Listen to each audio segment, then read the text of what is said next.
جی حضرت، آج ایک اہم موضوع پہ آپ سے بات کرنے آئے ہیں۔ فلسطین اور اسرائیل کا مسئلہ پورے ورلڈ لیول پہ جو ہے وہ ابھی چرچا کا وشے بنا ہوا ہے۔ اس کو آپ کس نظر سے دیکھتے ہیں اور قوم کو کیا میسج دینا چاہتے ہیں، کیا سندیش دینا چاہتے ہیں؟ بسم اللہ الرحمن الرحیم۔ فلسطین اور اسرائیل کا جو معاملہ ہے، یہ قرآن مجید کا اگر کوئی مطالعہ کرے تو اس کو پورا اندازہ ہوگا اس بات کا کہ اسرائیل یا پوری دنیا میں جو یہود رہتے ہیں ان کی کیا کیفیت رہی ہے۔ ہر دور میں وہی کیفیت رہی ہے۔ قرآن کے احکام اور قرآن کے فرامین بدلتے نہیں ہیں۔ قرآن نے کہا ہے یہودیوں کے بارے میں، ضربت علیہم الذلۃ والمسکنۃ، کہ اس پر ذلت مار دی گئی ہے، ذلت تھوپ دی گئی ہے، لہٰذا ہر دور میں ان کو ذلیل ہونا ہے۔ جب ذلت کا اثر ان پر کم ہونے لگتا ہے، پھر وہ کوئی ایسی حرکت کر دیتے ہیں جس کی وجہ سے پھر سے ان کے اوپر ذلت آ جاتی ہے۔ اس سے پہلے وہ لوگ کتنے ذلیل ہوئے، کہاں کہاں سے دھتکارے گئے، بھگائے گئے، اور اس کے بعد کچھ دن اس کو سکون اور عافیت کی زندگی ملی تو وہ اس کو برداشت نہیں ہو رہی ہے وہ زندگی، اس لیے کہ ذلت اس کا مقدر ہے۔ جیسے کیڑا مکوڑا گندگی میں رہنے والا، اس کو صاف ستھری جگہ پر رکھ دیجیے گا تو پھر وہ گندگی میں جانا وہ اس کی طبیعت ہے۔ ٹھیک اسی طریقے سے ذلت اس کی طبیعت کا حصہ ہے، ذلت اس کا خاصہ ہے، لہٰذا جب جب بھی ان کی ذلت میں کمی آتی ہے پھر ایسی حرکتیں کرتے ہیں یہ کہ ان کو مزید ذلیل ہونا پڑے۔ اللہ نے جب کہا ہے ضربت علیہم الذلہ، تو ہمارا ایمان اور ہمارا یقین ہے کہ انشاءاللہ اس کو ضرور پھر سے ایک نئی ذلت دیکھنی پڑے گی، اور اسی کے لیے وہ فلسطین جو ان کے محسن ہیں، جنہوں نے احسان کر کے انہوں نے اپنی جگہ پر ان کو رکھا، ان کو بسایا، ان کو ٹھکانہ دیا، محسن کے ساتھ احسان فراموشی کرنے والا پوری دنیا کی تاریخ اس بات پر گواہ ہے، ہمیشہ ایسے لوگ ذلیل ہوئے ہیں۔ آپ سے سمجھنا چاہ رہے ہیں، پہلی بات تو یہ کہ بین الاقوامی لیول پہ اگر دیکھا جائے تو دنیا کے کچھ ایسے مسلم ملک ہیں جو فلسطین کا کھل کر کے ساتھ دے رہے ہیں، باقی ملک خاموش ہیں۔ تو ایک عالم ہونے کے ناطے آپ کا نظریہ کیا ہے، کیا صحیح ہے اور کیا ہونا چاہیے؟ جن کو آپ مسلم ملک کہتے ہیں، یقیناً وہ دنیا کی لسٹ میں یا دنیا کی فہرست میں وہ مسلمان ہیں، لیکن علامہ اقبال کی نظر سے دیکھے تو وہ کہتے ہیں کہ یہ مسلمان ہیں جنہیں دیکھ کے شرمائے یہود، ایسے مسلمان ہیں۔ قیامت کے قریب اللہ کے رسول صلی اللہ علیہ وسلم نے فرمایا کہ دجالی فتنہ آئے گا۔ دجالی فتنہ کا مطلب وہ دجل کرے گا، دھوکہ کرے گا۔ آج جو لوگ مسلم شکل میں نظر آ رہے ہیں وہ بہت سے ایسے لوگ ہیں جو دجل اور فریب کر رہے ہیں۔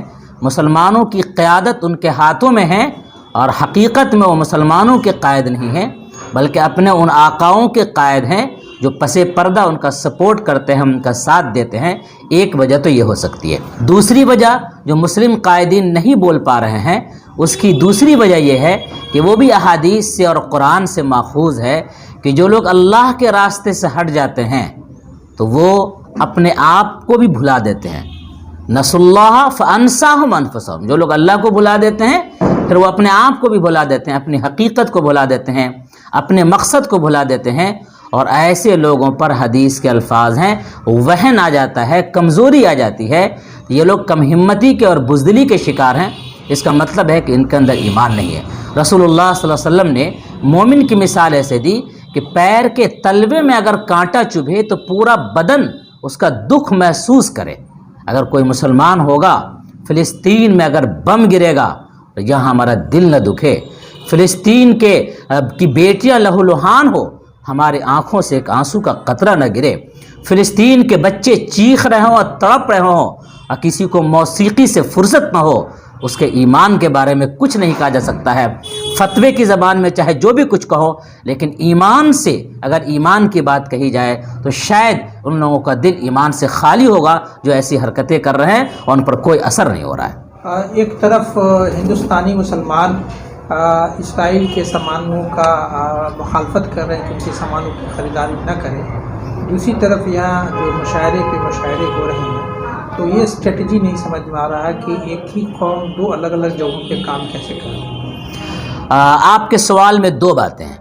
ایک بات تو یہ ہے کہ اسرائیل کی جو مصنوعات ہے، وہاں کے جو پروڈکٹس ہیں، وہاں کے سامان ہیں، اس کی خریداری کے جو بائیکاٹ کے لیے کہا گیا ہے، تمام علماء نے، بڑے بڑے لوگوں نے اس پر یہ کہا ہے۔ ظاہر سی بات ہے، ہم اگر ان کے سامان کو خریدتے رہیں تو ہم گویا کہ اس کو مضبوط کر رہے ہیں معاشی اعتبار سے، اور اب جب مضبوط کر رہے ہیں تو اس کا استعمال ہمارے خلاف کرے گا۔ ایک مثال سے میں اس کو سمجھانا چاہوں گا۔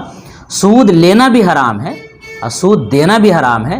اس سے پہلے آپ کے چینل پر اس سے پہلے گفتگو ہو چکی ہے اس موضوع پر کہ سود لینا دینا دونوں حرام ہے، لیکن تمام علماء کا اس بات پر اتفاق ہے کہ اگر مجبوری میں آپ بینک میں پیسہ رکھتے ہیں اور بینک والا اگر سود دیتا ہے تو وہ سود کی رقم بینک میں چھوڑیں گے نہیں، بلکہ اس کو لے لیں گے۔ اس لیے اس کو لے لیں گے کہ ہمارا پیسہ کوئی اور کسی اور طریقے سے ہمارے خلاف استعمال نہ کرے، ہم اس پیسے کو لے لیں گے اور غریب کو بغیر ثواب کی نیت سے دے دیں گے۔ جس اسلام نے یہاں تک رہنمائی کی ہو، وہ مسلمان اور ظالم کو اگر طاقتور بناتا ہے تو ظاہر سی بات یہ انتہائی غلط بات ہے۔ یہ ایک بات تھی جو آپ نے کہا کہ اسرائیل کی مصنوعات کا کیا کریں۔ دوسری بات جو آپ نے کہی، اس معاشرے کی دکھتی رگ پر آپ نے ہاتھ رکھا ہے۔ اس وقت لوگوں کا مشاعرہ کرنا، اور افسوس کی بات یہ ہے کہ مشاعرہ کرنے والے کو یہ احساس نہیں کہ مشاعرہ کہتے کس کو ہے۔ شعر شعور سے بنا ہے، شعور کے معنی ہے احساس۔ جب بھی کوئی حادثہ کون و مکاں ہوتا ہے، سب سے پہلے دل شاعر پہ آیا ہوتا ہے۔ شاعر کا دل تو وہ ہوتا ہے، وہ حساس دل کہ اگر کسی سارے جہاں کا درد ہمارے جگر میں ہے، یہ احساس ہونا چاہیے شاعر کا۔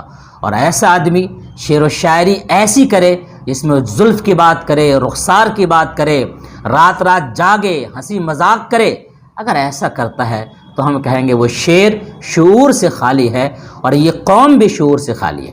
آخر لوگ ایسا کرتے کیوں ہیں؟ لوگوں کو اس بات کا احساس ہے کہ وہ ہم حقیقی قائد نہیں ہیں لوگوں کے، ہم ریئل میں لیڈر نہیں ہیں۔ قوم کی قیادت ہمارا کام نہیں ہے، قوم کو صحیح ڈگر اور صحیح راستے پر لے جانا یہ ہماری ذمہ داری نہیں ہے، بلکہ وہ سمجھتے ہیں قوم کو ایک بھیڑ کا حصہ بنا دینا اور اس بھیڑ سے فائدہ اٹھا دینا، یہی سیاسی فائدہ اٹھانا اس قوم سے مقصود ہے۔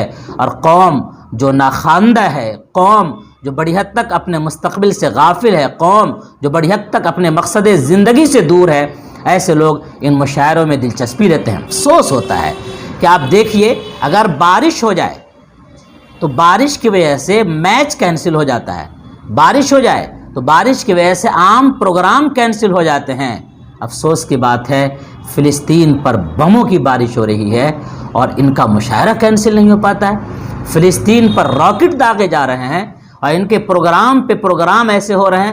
مسلمان جب تک اپنی ترجیحات کی تعیین نہیں کرے گا، مسلمان بھی ایسے ہی ذلیل ہوتا رہے گا اور ایسے ہی وہ کمزور رہے گا۔ اللہ تعالیٰ نے قرآن مجید میں فرمایا ہے ظہر الفساد فی البر والبحر بما کسبت ایدی الناس، زمین میں اور خشکی اور تری میں جو کچھ فساد پھیلا ہوا ہے وہ انسان کے اپنے کرتوت کی وجہ سے ہے۔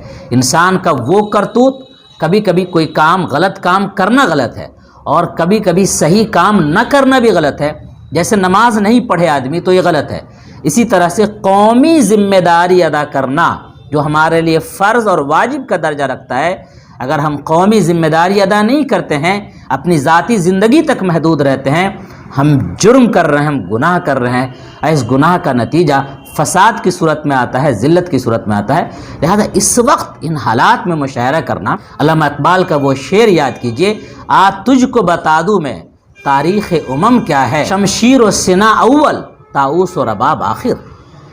جو انسان شمشیر و سنان کی بات کرتا ہے، وقت پر اپنا دفاع کرنے کے لیے تیار رہتا ہے، ظالموں کا، دشمنوں کا مقابلہ کرنے کے لیے اپنے آپ کو تیار رکھتا ہے، اس کو عزت ملتی ہے، اس کی حکومت اور بالادستی رہتی ہے۔ جو طاؤس اور رباب میں گانے اور بجانے میں لگ جائے، اس قوم کا زوال ہو جاتا ہے۔ اس لیے مسلمانوں کو ہوش کے ناخن لینا چاہیے، ایسے پروگراموں کو چھوڑ دینا چاہیے کچھ دنوں کے لیے، اور اپنا سمت کا تعین کرنا چاہیے، اپنی ترجیحات کا تعین کرنا چاہیے، اور ایسے پروگرام میں بالکل حصہ نہیں لینا چاہیے۔